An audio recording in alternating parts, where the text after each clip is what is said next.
9 months into the construction of the port modernization project, 10% of total works is reportedly complete. Aecon Construction Group Incorporated is Carnot Works. The laying of sewer pipelines offshore is underway, and according to Aecon's project manager Tam Smith, works are on schedule. The commissioning of the pipe, the sewer water pipe, it has to happen before anything else can happen because it runs underneath the footprint of the existing port, where the new port is going to go. So we have to do that first, and that's on schedule for it. It has to be done before the dredging can start, and it's currently showing that it's going to be finished in advance of the dredging. We're currently working on the placement of the pipeline along Rose Place, along the beach at Rose Place, and then it goes there. From there, it goes offshore by about 900 metres. If you see the barge over in the water there, that barge is doing the installation of the offshore pipe. So we've already installed 450 metres of the pipeline. Smith explains that underwater concrete mattresses are concurrently being placed on the pipes. The divers and the installation team, they've been working well. They started laying it last week. So what they do is they float off strings of pipeline into the water about 150 metres long, join them up into longer sections, 450, and then they sink it down onto the seabed in one.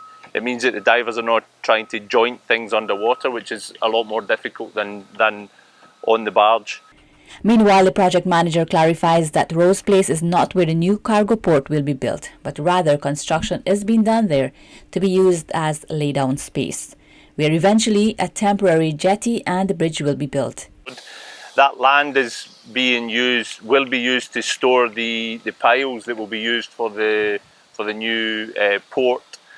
Those will come in. We will build a temporary jetty along here, and the piles will be delivered to the Geese jetty, and then we will transport them by barge round to our temporary jetty, and they'll be offloaded and stored here, and then we will use them as we require.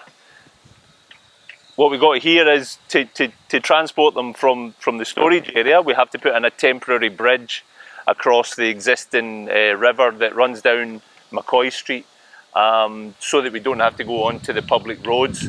So that's been installed. That's what you see here behind me.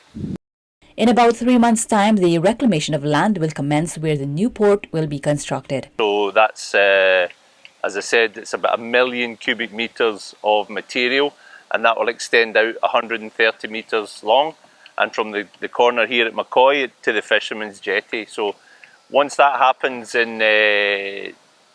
in February, that should start in March, April. Once that starts, then you see a lot of progress happening. Like I say, it's about 1 million cubic metres of sand, but we take it in very, very shallow layers so that we don't disturb any of the ecosystems or the shorelines adjacent to where we're dredging. 80 persons are employed with the project, of which 40 are Vincentians. The port modernization project is being built to the tune of 600 million EC dollars. The baseline completion is slated for May 2025. Larisa Pugsley Kydd, SVG-TV News.